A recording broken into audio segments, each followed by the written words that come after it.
en lien avec le sujet du module. Le cercle, vers le plus subtil, vers le macro, le micro, le fait d'aller vers le point central, de s'éloigner, un peu comme pour les bouchats finalement. C'était des petits plus, mais c'était pas le but. Pour moi, c'était plus le fait de se synchroniser, d'expérimenter une situation qui nous amène à synchroniser notre énergie avec l'énergie du groupe et observer comment on réagit notre énergie dans l'énergie du groupe et vice-versa. Ouais. Ouais. Donc c'était des expériences de l'énergie du groupe, du collectif. Parce que nous, en tant qu'enseignants, nous avons besoin de gérer l'énergie du groupe. Ce n'est pas quelque chose juste aléatoire. Ça se passe pas, on verra. Non. C'est qu'en tant qu'enseignant, c'est votre responsabilité de créer le potentiel de cette expérience. Donc on ne va pas expérimenter ça dans ce module-là, ça va être plus au prochain quand on commence à travailler vraiment l'amplification du corps énergétique pour pouvoir enseigner ou accompagner. Mais quand vous enseignez, avant d'arriver dans la pièce, vous avez déjà allumé votre corps énergétique. Et vous rentrez dans la pièce et vous remplissez la pièce avec votre corps énergétique, dans tous les coins.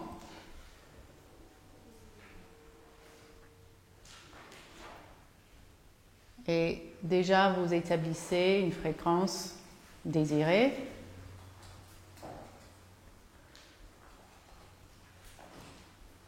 Donc ça, on pose ça. Après, il y a des gens qui arrivent, ils viennent de partout, ils ont des énergies différentes, ils arrivent dans le cours et on sent qu'il y a des énergies différentes. Mais on ne peut pas travailler ensemble tant que ces énergies restent comme ça. Donc nous avons besoin de trouver une harmonie où tout le monde est sur la même page. Le plus possible au moins. Notre règle c'est 80-20. On veut au moins que 80% du groupe soient ici, maintenant, présents. Donc comment est-ce qu'on fait ça? Comment est-ce qu'on arrive? Quelles sont les techniques pour arriver à cette harmonie? Sachant que l'harmonie, on ne peut, comme je me répète, on ne peut pas commencer le travail quand c'est chaotique. Ensemble, il faut qu'il y ait quelque chose qui se passe en même temps, qui les mette sur la même longueur d'onde. Ok. Donc il y a des choses que tout le monde doit faire. Normalement, dans un cours collectif, on fait toutes les mêmes choses en général. Mais on ne peut même pas avancer très loin. À moins que les gens soient déjà...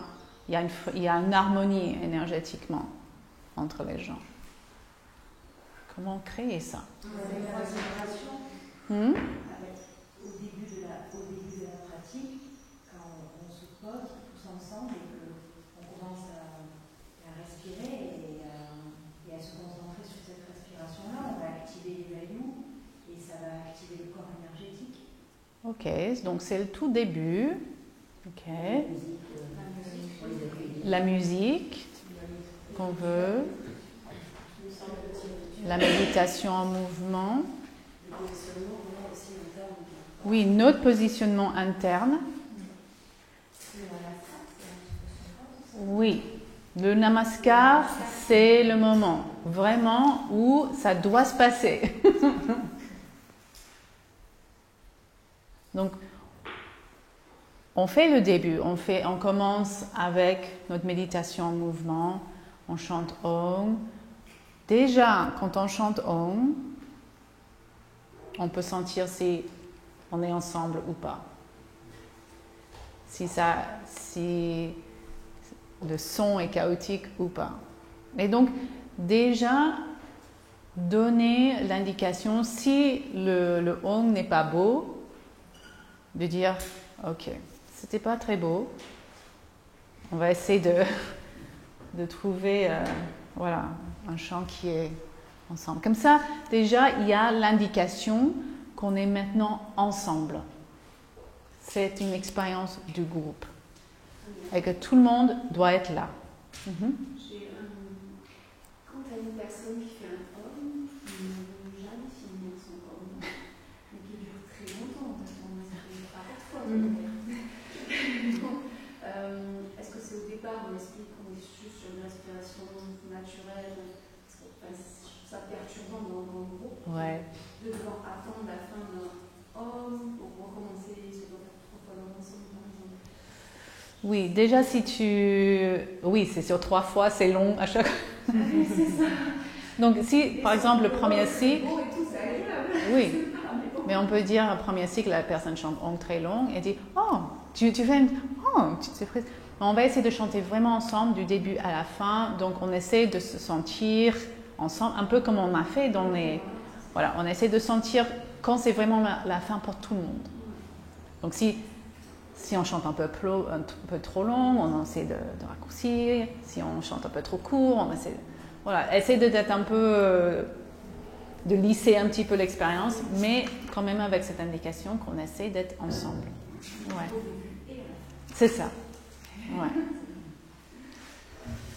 Ok, et donc on vient dans le Namaskar, et dans l'idéal, on fait le Namaskar jusqu'à ce qu'on sente que c'est bon, tout le monde est là.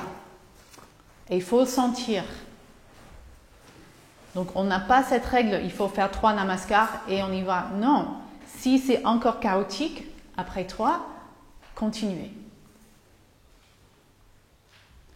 Et si vous observez que c'est pas encore ensemble, vous dites bon, je sens qu'on n'est pas complètement ensemble. Donc on va faire encore 2 cycles et on essaie vraiment, vous trouvez les mots, mais vous pouvez le dire.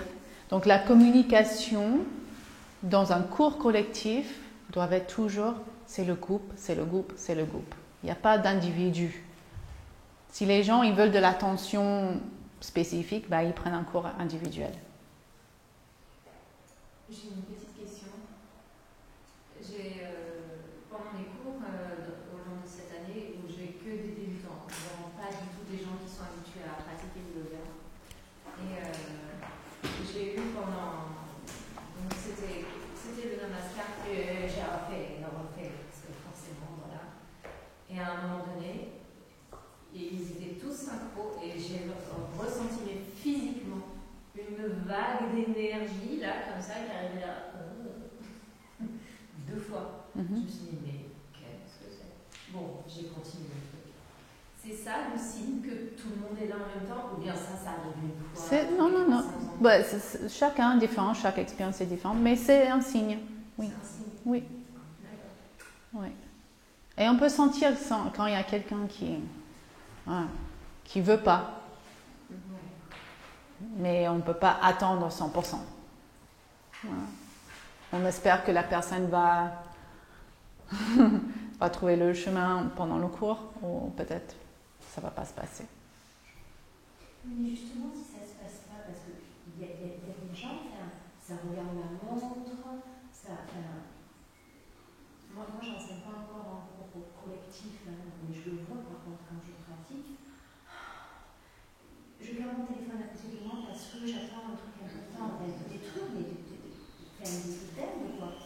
Et il y a certaines personnes que tu sens leur agitation mentale, tu sens qu'ils sont agacés, ça fait du bruit, ça tape. Quand tu pratiques à côté, c'est dérangeant. Oui. J'imagine que pour l'enseignant, ça doit être une torture. Si on permet ce genre de comportement, c'est au prof.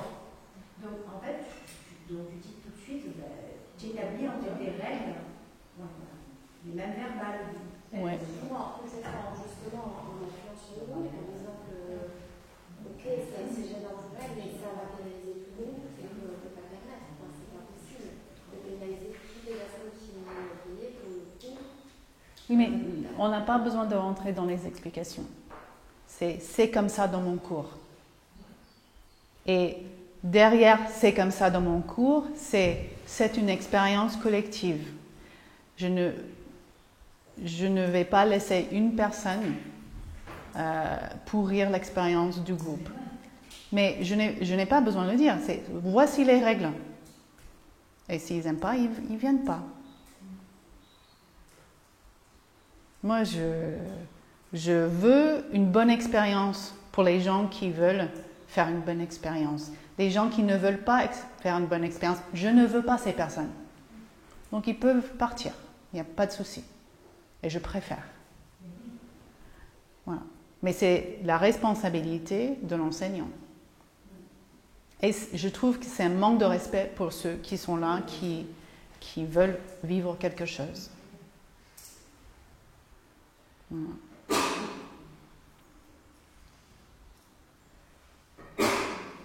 Ok.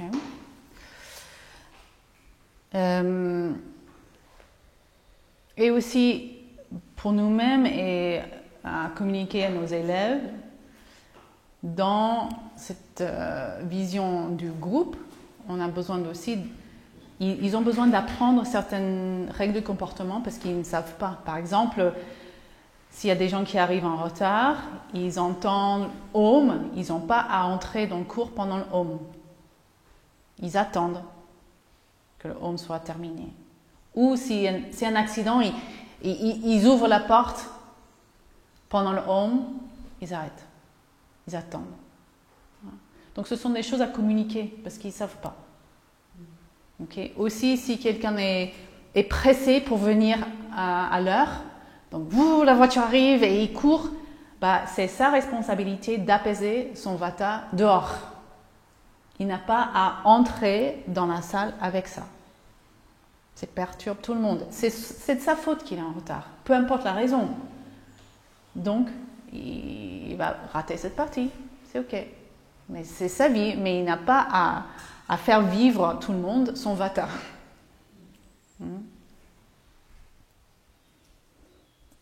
Et même dans votre comportement, pendant le cours, vous établissez votre énergie, votre fréquence et il est important de ne pas laisser les petites choses qui arrivent tout le temps à vous perturber. Par exemple, c'était hier, pendant la méditation, où le téléphone de Nicolas a sonné.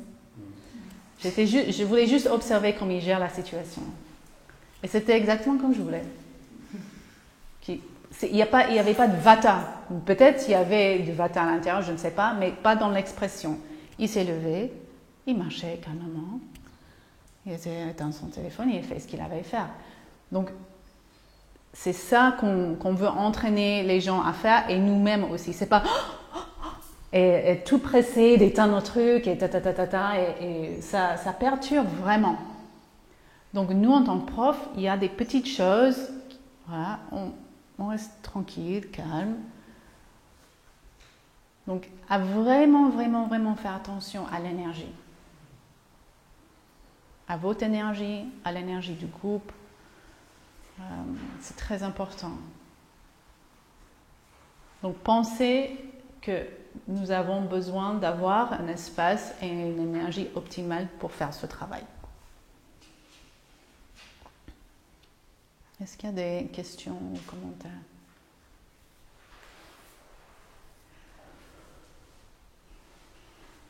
Il y a la voix aussi, le tempo qu'on donne qui unifie les gens. Oui. S'il y a un prof dans un tempo, à mon avis, ça laisse remettre dedans, il faut avoir une mouvement. C'est vrai que c'est. Ouais. Ou s'il n'est pas présent, ça se sent aussi. Oui, complètement. Ouais. Et donc, comme on a fait avec ces exercices en cercle, donc par exemple l'exercice où on s'assoit sur les genoux, donc le premier jour, j'ai pas donné de consignes ni de règles. Donc j'ai dit on va faire ça. Et la première chose, c'était quoi? C'était entre vous, hein, indication par la voix, par les mots, par les gestes, mais qui n'a pas aidé la situation.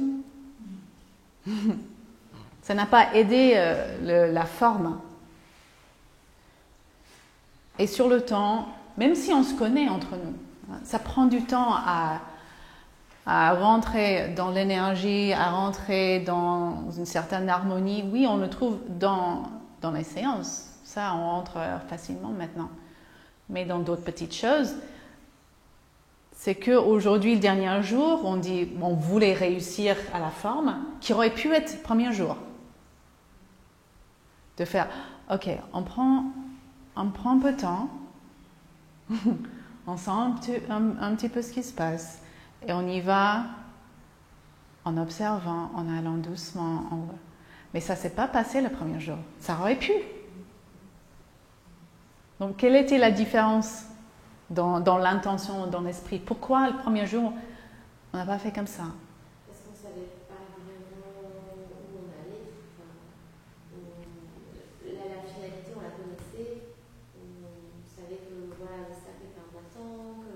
Je sais pas. Oui, mais pourquoi, sans savoir la finalité de quelque chose, on a ce comportement-là? Pourquoi, sans savoir la finalité des choses, on dit « Oh, je prends le temps, je ressens, j'observe. »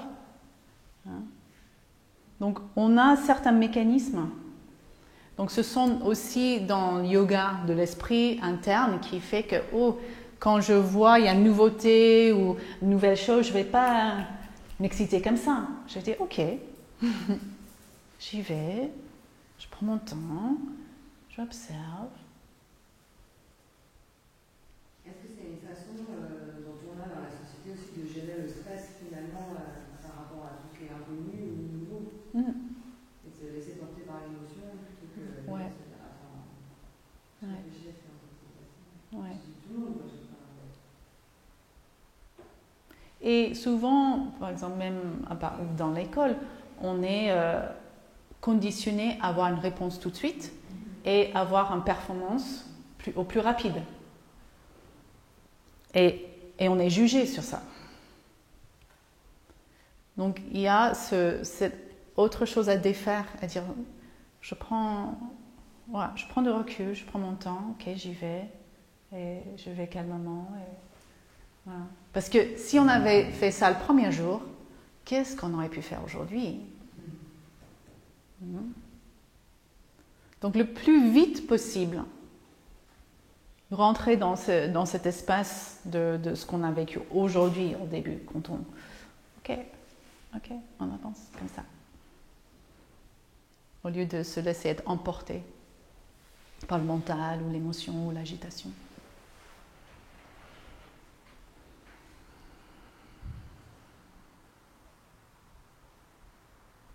Autre question ou commentaire? Ça me fait juste écho. En fait, j'ai jamais vu les pratiques de cette façon-là.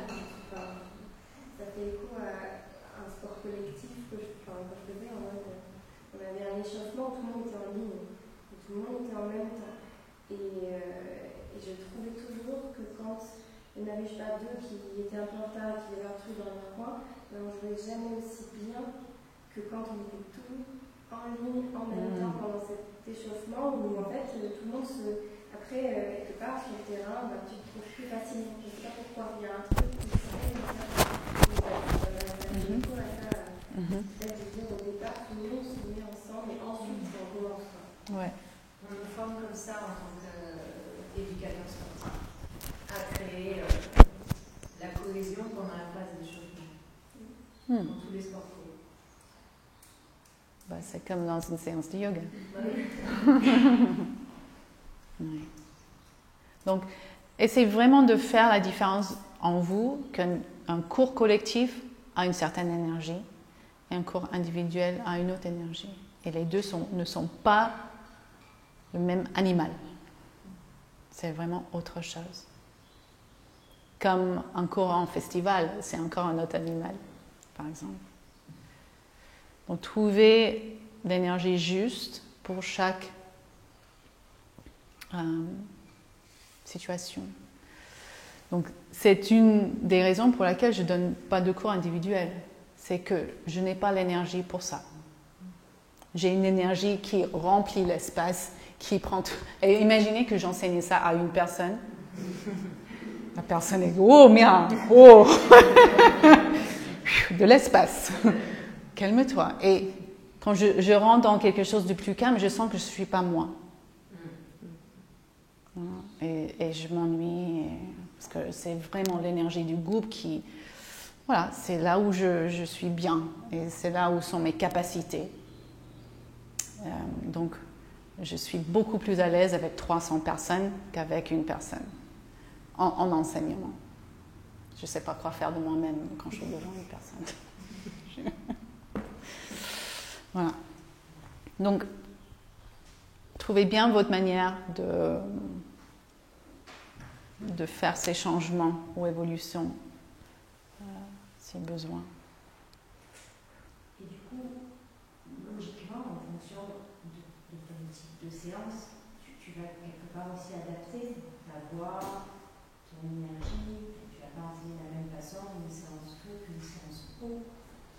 Vous avez vu aujourd'hui dans la séance j'ai enseigné différemment au moment de feu qu'au début, par exemple. C'est...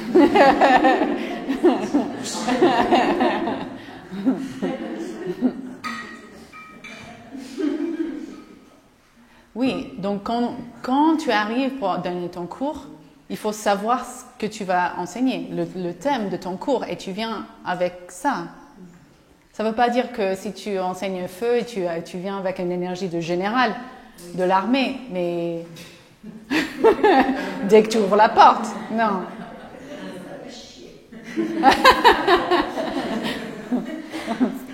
Mais tu ne vas pas entrer comme « Bonjour tout le monde, s'il vous plaît, si vous voulez bien. » Délicatement. Confortablement. Voilà. Je veux dire aussi qu'il faut être en état en tant qu'enseignant pour justement véhiculer toutes ces différentes énergies quand tu veux les enseigner en fait. Il faut les incarner. Ouais. Ouais. Ça se sent quand on est faux, quand on joue. Et quand on peut juste trouver cet aspect en nous, puisque nous sommes faits de tout. Voilà, nous avons tous ces aspects. Il faut juste trouver la fréquence en nous où ça se trouve et être là pendant 1h30. Voilà.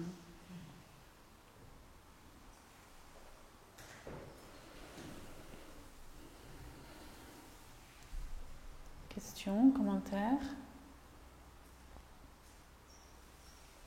Il faut trouver la façon d'enseigner qui correspond mieux. Tu as testé plusieurs ou c'est en fonction de... J'ai testé, tu veux dire en termes de taille de groupe, j'ai tout testé. Ouais. Il faut se confronter au fait de tester l'expérience pour savoir si ça marche ou pas. Ouais. Donc j'ai vraiment enseigné à 300 personnes. J'ai vraiment enseigné à une personne et pour moi, c'est difficile pour moi. Mais ce qui est plus compliqué avec une personne, c'est qu'on reçoit dessus directement l'énergie de la personne. Alors qu'avec 300 personnes, c'est plus facile d'harmoniser les énergies. Ouais. Et juste, c'est assez flagrant. Une personne peut très bien se passer et il y a une vraie connexion, et le cours se passe et tout le monde vit. L'élève, l'émotion ressent beaucoup. Et avec deux personnes, je ne sais pas ce qui se passe et du coup, on a l'impression que tout le monde est perdu un peu dans l'espace. C'est insipide. Enfin, c'est très bizarre. Ouais. Ça dépend peut-être de tes expériences passées. Ouais. Pour moi, c'était tellement naturel d'enseigner à une personne. Vraiment, je suis dedans, ça se passe bien, et je vois la personne évoluer. Je vois les thérapeutes. Ouais. Oui, c'est mon expérience aussi. Mais avant d'être thérapeute, j'étais éducateur sportif en collectif. Donc, quand tu multiplies l'expérience, et que tu as l'habitude. Et il faut être aussi, au-delà d'arriver à trouver en soi cet endroit, peut-être connecté à ce qui se passe dans l'énergie, c'est-à-dire on a prévu une séance feu et tout le monde est sur les 2 minutes, 3 minutes, voilà, de soit arriver à allumer tout ça, soit c'est vraiment du coup adapté. Oui, il faut prendre une décision. Donc, par exemple, si on vient avec une séance très pingala, et les gens, on arrive dans la salle, les gens sont allongés, ou on va dire, ok, je sens que les gens sont vraiment épuisés, donc il n'y a pas d'énergie. Donc je ne peux pas aller vers Pingala quand il n'y a vraiment pas d'énergie. Ou est-ce qu'ils sont juste trop dans Ida et trop comme ça. Alors là, il y a de la matière. Et là, on dit, ok, levez-vous, s'il vous plaît. Voilà, donc il faut cerner toutes ces subtilités, les différences. Voilà. Et pendant le cours, on peut sentir quand, voilà, des mouvements d'énergie, quand les gens, c'est trop difficile. On sait que maintenant, il faut qu'on se repose, mais il y a une manière d'amener les gens vers du repos et de les remonter et aussi de sentir tout est dit dans le namaskar. Donc ce n'est pas uniquement pour nous harmoniser, mais c'est là vraiment où on prend la température de tout. Donc comment les gens travaillent, quelle est leur technique, est-ce qu'ils sont connectés au corps énergétique, où est-ce qu'ils sont mentalement, quelle est leur énergie d'aujourd'hui, est-ce qu'ils vont avoir la capacité d'être très loin. Pour moi, l'espace de namaskar, c'est là où je prends toutes mes informations. Et il peut t'arriver, du coup, de faire un namaskar pour une séance, puis finalement, on se rend compte à ce moment-là que la séance elle va être différente. Non. Et changer. Non. Et on ne peut pas changer. Il faut faire un choix, il faut aller jusqu'au bout, même si on fait on peut réduire un peu l'intensité à l'intérieur ou augmenter l'intensité. Ou on peut dire, je vais faire des raccourcis, on va avoir un long shavasana, parce que je sais qu'ils ne peuvent pas aller trop loin, ou petit shavasana, ou les petits ateliers, des choses comme ça pour couper un petit peu. Mais non, on ne peut pas changer comme ça. Ouais, ça ne marcherait pas.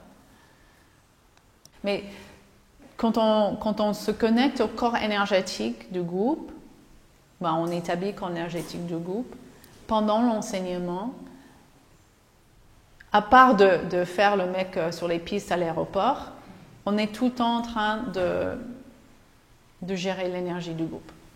Voilà. Et à être dans l'instant présent pour observer tous les changements, les variations. Moi, je travaille avec ma séance devant moi parce que je ne veux pas penser à ça. Je ne veux pas être dans cette chose où je dois mémoriser qu'est-ce qui va venir. Parce qu'il y a tellement de choses à gérer, à part les postures. C'est qu'est-ce qui se passe réellement dans l'instant que j'ai besoin de gérer. Donc même au-delà de ça, il y a la musique, il y a la lumière, il y a le vent, il y a les odeurs, il y a des émotions, il y a tellement de choses.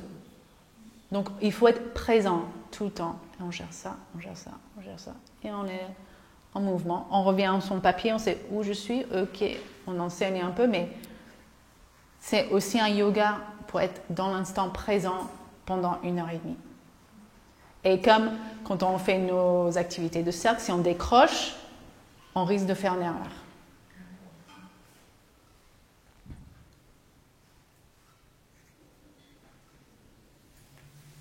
C'est comme je disais en Ayurveda, comme la liberté, c'est j'ai pas besoin de penser à la routine quotidienne et tout ça, c'est déjà écrit. C'est comme la séance.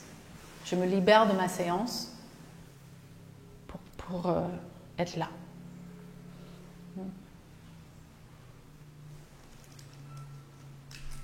Et c'est dans le sens aussi où on enseigne à ce qu'on voit.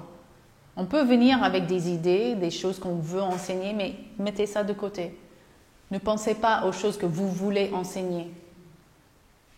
Regardez ce qui se passe réellement dans l'instant chez les gens. Donc on arrive avec un thème général et après, ne pensez pas, je vais leur dire ça et ça, je vais donner cet enseignement ça, on va étudier ça. Non. Regardez ce qui se passe dans l'instant présent.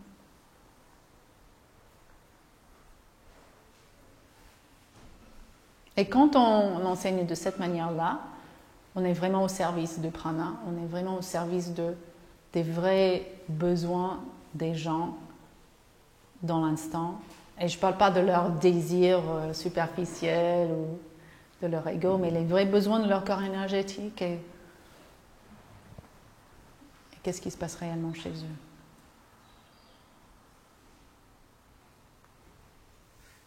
Et tous les mots que vous prononcez doivent être connectés à la réalité de l'instant présent. Comme quand j'ai pris ce cours à Bruxelles, avec les sangles et tout ça, c'était tellement de corps physique. Et après, il disait de temps en temps, il parlait de la conscience et des choses un peu spirituelles, comme ça, comme un peu de sel, on met ça... je vais être sûre de dire ça, je vais dire ça, je vais dire ça. Et c'était complètement déconnecté de l'expérience. Et c'était pour t'amener à quoi, cette histoire de ça? Ça aide avec l'alignement. Et pour certaines choses, on peut enlever le poids du corps. C'est tenu par la sangle sur le mur pour décompresser la colonne. C'était une expérience. C'était intéressant. Je veux dire, c'était intéressant de... Je dis, oh, mais je pourrais... Ça pourrait être intéressant. C'est pas quelque chose que j'aurais envie de développer, mais je dis, je suis curieuse de voir jusqu'où ce truc, jusqu'où ça va. Ouais.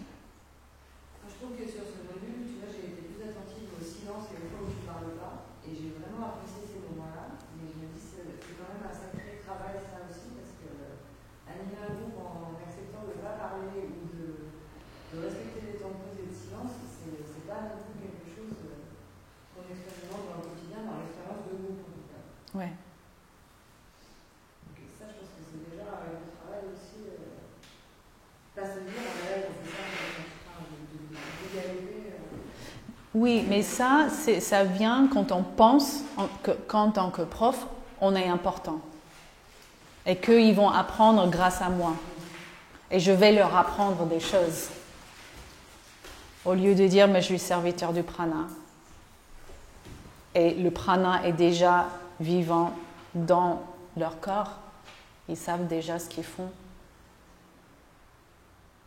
Et comme moi, je me rends compte, j'ai quand même une idée. Il ne faut pas se faire une idée mentale dans quelques groupes qu'on va avoir. Alors. Parce que moi, dans l'idée, je me dis, je ferai à mes collègues, mais c'est des agités, et il y a un moment de silence, ça va être ingérable. Et en fait, parce que moi, je projette ça sur les... Oui. Oui. Il faut que tu sens que ça va se passer comme ça. Ouais. Et tu trouves toutes les étapes pour les amener à ça. Ouais.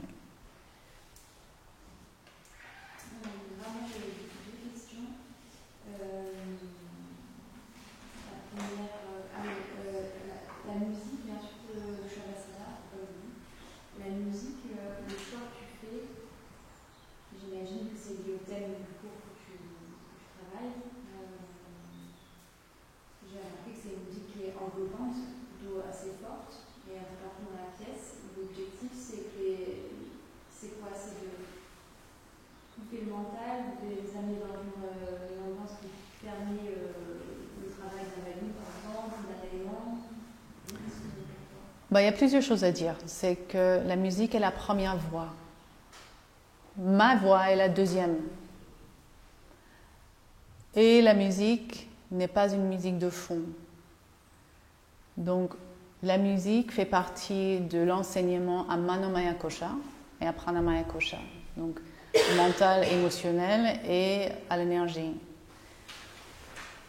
La playlist est composée avant de créer la trame des asanas. C'est la première chose. C'est la chose la plus importante du cours. Tu le crées avant de créer ta séquence. Oui, sinon c'est tout faux. Sinon c'est mentalisé. Le mouvement émerge de la musique. Je ne sais pas ce que je vais enseigner en tant qu'asana si je n'ai pas de playlist. Donc je trouve ma musique et je me laisse bouger sur mon tapis avec cette musique. Et j'observe ce qui émerge. Quel type de mouvement, quel type de posture. Et après, je les organise de manière un peu plus cohérente. Mais on ne peut pas créer une séance de posture et ensuite créer une playlist qui va avec. Ça ne marche pas, jamais. On sent tout de suite qu'il y a une dissonance, que c'était mental. Donc, la musique est la chose la plus importante. Parce que si on n'était pas dans nos tripes de notre ego, de notre mental, il suffisait de faire ce que je fais, c'est de mettre une musique et on laisse le corps bouger. C'est tout. Voilà. J'ai vécu une expérience par rapport à ça. J'ai créé une séance avec la musique quand je l'ai fait pour moi, c'était bien, c'était vraiment bien. Et quand j'ai enseigné, bon, c'était des conditions qui ne sont pas exceptionnelles parce que j'enseigne sur la plage, mais quand j'ai enseigné, ça correspondait à rien, quoi. Je me disais, c'est pas possible, c'était même dérangeant. Donc je ne pouvais pas changer un élément de partie, on fera une musique de fond. Et il fallait absolument, elle n'allait pas du tout. Je ne sais pas si c'était. Pourtant, quand j'ai fait la séance, elle allait bien, mais quand. C'était l'énergie, je ne sais pas si c'était l'énergie du groupe, c'était la situation, c'était la séance qui n'allait pas, j'en sais rien. Mais en tout cas, j'ai bien senti que poser des asanas comme ça, oui, c'est possible, mais si la musique n'est pas en harmonie avec, ça crée quelque chose de chaotique. En fait. Même ça me fait conduire. Il y a plusieurs raisons que ça peut arriver. Ça peut être que tu as créé une playlist qui est tellement personnelle. Et donc ça, on veut éviter. Il faut aller vers des choses plus universelles. Si c'est trop personnel, voilà, ça ne marche pas forcément. Si c'est une playlist que tu as créée, par exemple, un soir, et ton cours est dans la journée, les énergies sont différentes et ça ne marche pas. Ça peut être l'énergie du groupe qui est juste que tu n'arrivais pas à amener le groupe à ce niveau-là, cette fréquence-là, ou c'était juste, voilà, c'était pas l'énergie du jour, quoi. Mais ça arrive. Ça arrive. C'est surprenant, c'est dérangeant, c'est frustrant. Et quand ça arrive, parfois, il vaut mieux juste éteindre la musique. Ouais, mais c'est un peu, je l'ai laissé en fond. Ouais. Ouais. Donc, il n'y a pas de musique de fond. C'est ou une musique qui est là pour Manomaya Kosha, pour Pranamaya Kosha, ou silence. Est-ce qu'on peut pratiquer en silence aussi, non? Enfin, en vinyasa, j'imagine moins. Je sais pas, mais... Non, mais je pense que la majorité des pratiques en vinyasa, c'est en silence. Et ma question sur le Shavasana, est-ce que tu laisses expérimenter aux élèves ou est-ce que parfois tu guides? Je ne guide pas. Non. Sinon, ça devient une pratique. Oui. C'est une méditation avant Shavasana sur un sujet. Oui.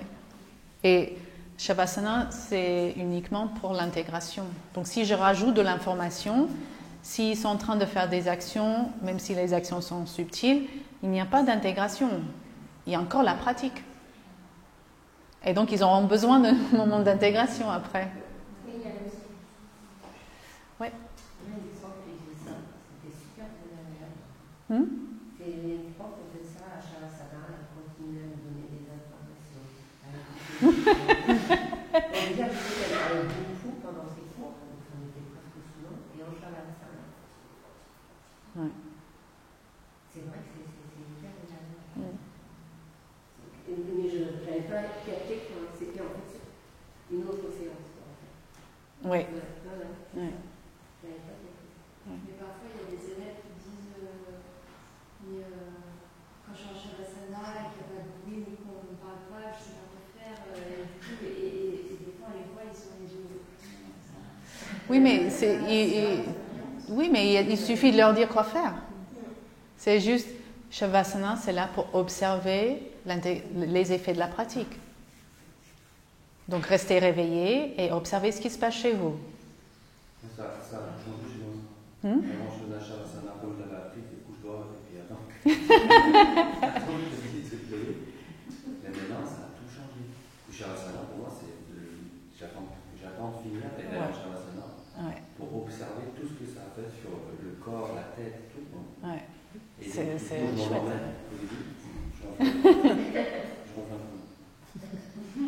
J'arrive à tenir vraiment parce que en fait, je suis dans l'observation. Ouais. Je suis pas dans le niveau. Ouais.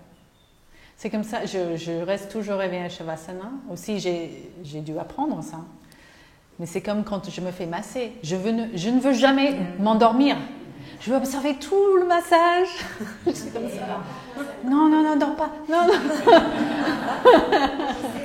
J'ai endormi une fois pendant un massage et j'ai été frustrée. Ouais. Tout comme la personne qui te parle pendant que tu te fais masser, c'est aussi. Ouais. Mais vraiment, c'est tellement dérangeant. Mais alors, sans dormir, oh là là. Ouais. Oui. Ouais.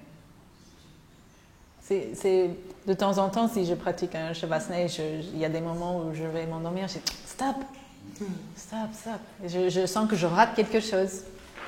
Il y a une légende sur un ami qui s'était enlevé les paupières parce qu'il s'était endormi, il s'endormait, je ne sais pas, c'était peut-être une légende chinoise. Ça a l'air un peu chinois, ça. Et c'était arracher les paupières pour arrêter ses endormir. Il est mort.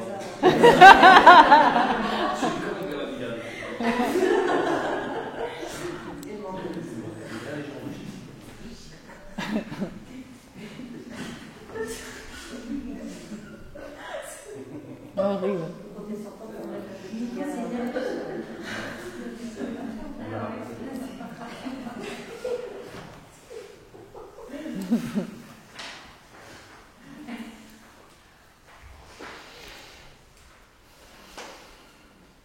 Est-ce qu'il y a autre chose, autre sujet que vous voulez voir? On va continuer le travail sur les marmas en accompagnement postural. Donc venez avec le cahier de corps énergétique. Il n'y a pas de cahier pour accompagnement postural. Et venez avec vos livres marmas.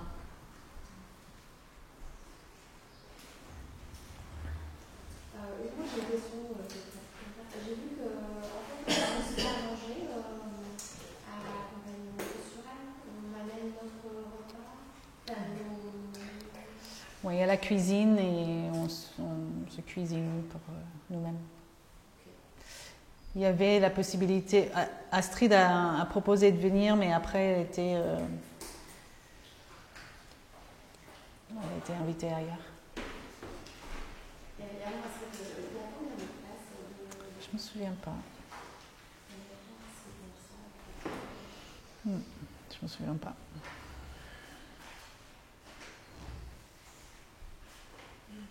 Et si on remplit le gîte, il y a le pigeonnier, au cas où.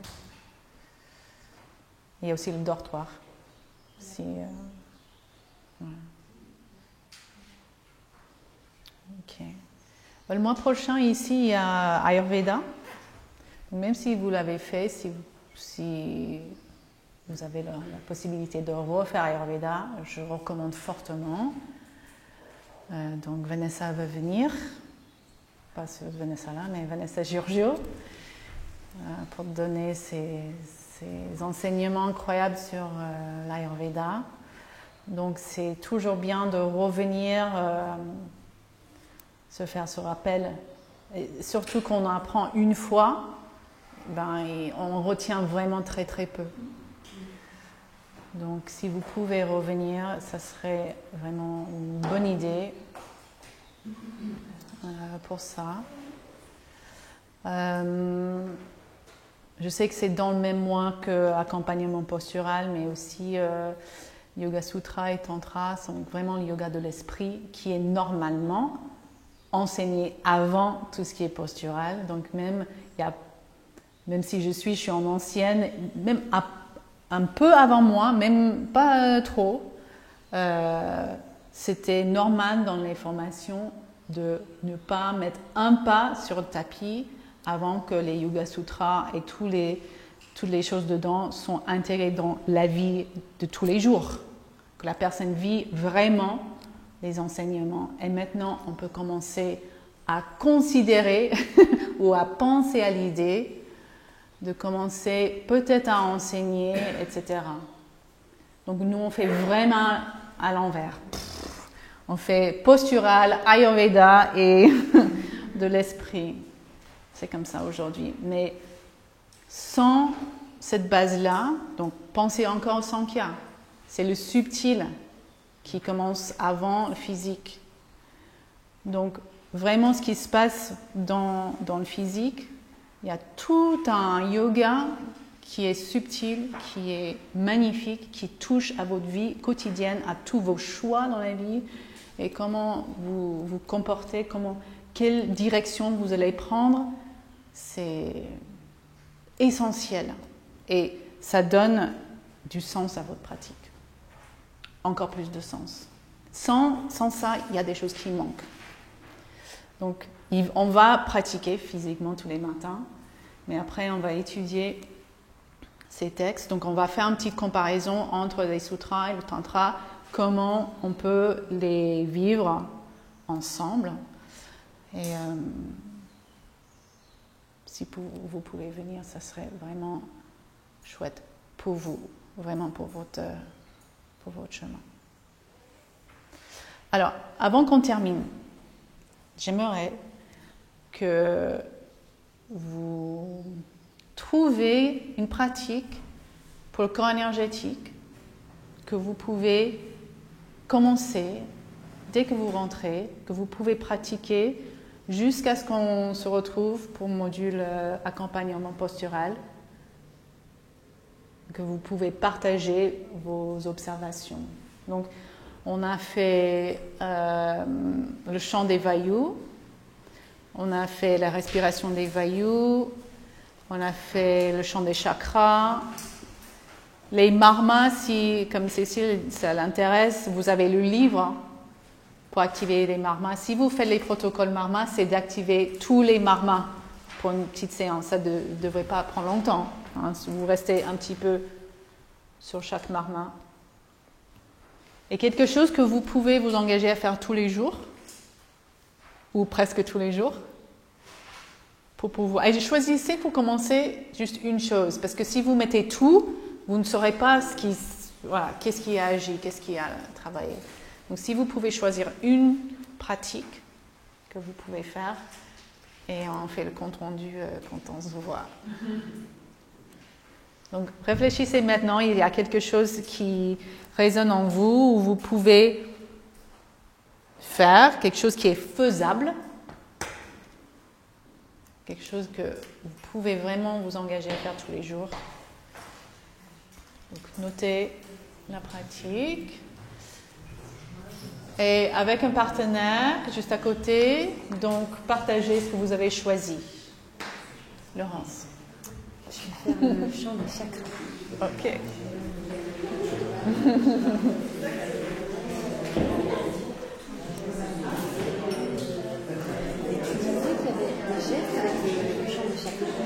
Oui, on a pris en tantra.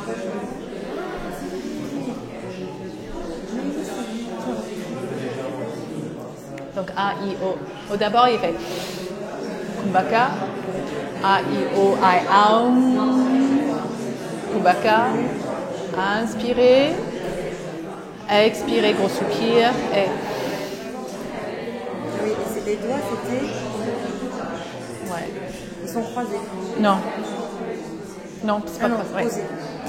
Donc ce petit truc de souffle à la fin, c'est juste au début pour prendre son souffle, mais quand on fait vraiment boucle, c'est A, I, O, I, Aum. Ah oui, merci.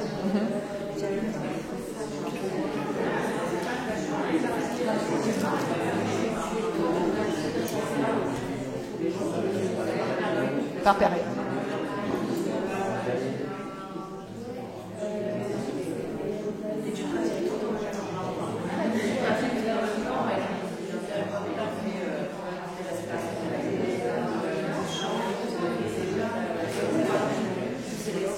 sélectionne. Ouais. Je mélange pas les chakras, les bijas et tout ça. On peut. Mais j'aime bien voir l'effet vraiment. Ouais. Ok, on revient ensemble. Je vais entendre ce que vous avez choisi. On commence avec Laurence. Moi, je vais faire le chant des chakras. Ok. Hélène. Ok. Stéphanie. Moi, j'en ai parlé avec Hélène. J'ai essayé des chants de Valou. Et si ça passe pas, parce que moi, c'est les matins tôt, donc j'habite avec quelqu'un. Si ça passe pas, je vais essayer un chose. Si ça ne passe pas, je vais continuer. Sinon, on va passer sur le parallèle. Ok. Mélanie. Respiration des Valou. Et si je peux aussi, chant des chakras, des bijas. Ok. Élodie. Respiration des Valou. Ok. Eh bien, moi, c'est le chant des Valou ou les respirations. C'est comme Stéphanie, ça dépend du matin. Ok. Ok. Chant des Valou. Ok. Moi, je kiffe les marins. Cécile. Respiration, le marnage, je vais essayer. Ok. Moi, je fais le chant des Valou. J'ai déjà fait les Valou depuis cet été. Ok. Cool. Les bijas. Moi,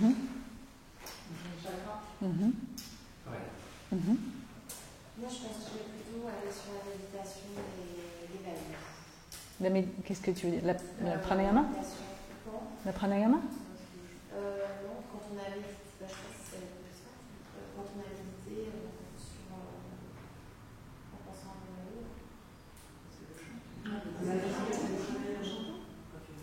ouais, la respiration.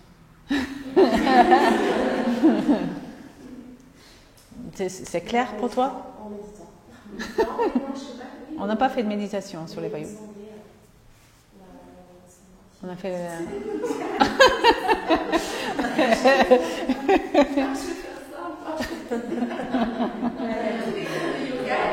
Oui. Ok. Justine. Ok. Ok. Ok. Chouette. Je pense que je vais essayer les marmas.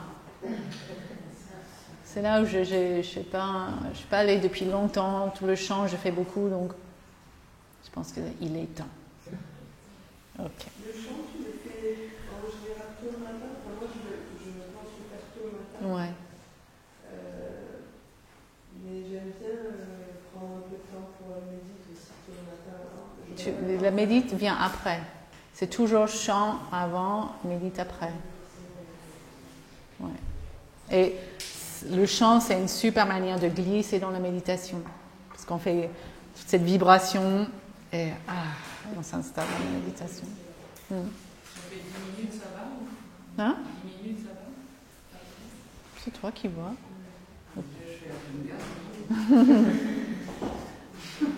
C'est toi qui vois. Et le chant, on fait sur une musique comme on fait, ou ça peut être. Si tu veux. D'ailleurs, je suis la dernière fois, tu m'avais dit le niveau de la musique pour ton enfant quand tu fais la méditation. Je n'ai pas lu.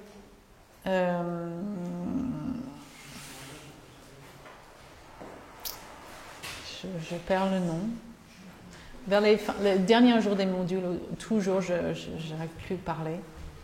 Je sais plus les. Ouais.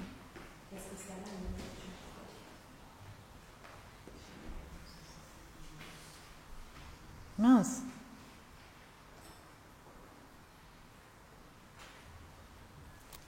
Gros trou. Je sais pas. Ok, on va chanter ensemble. Donc mettez vos affaires de côté. Laurence, tu viens dans le... On essaie de créer un cercle un peu harmonisé où il n'y a pas de...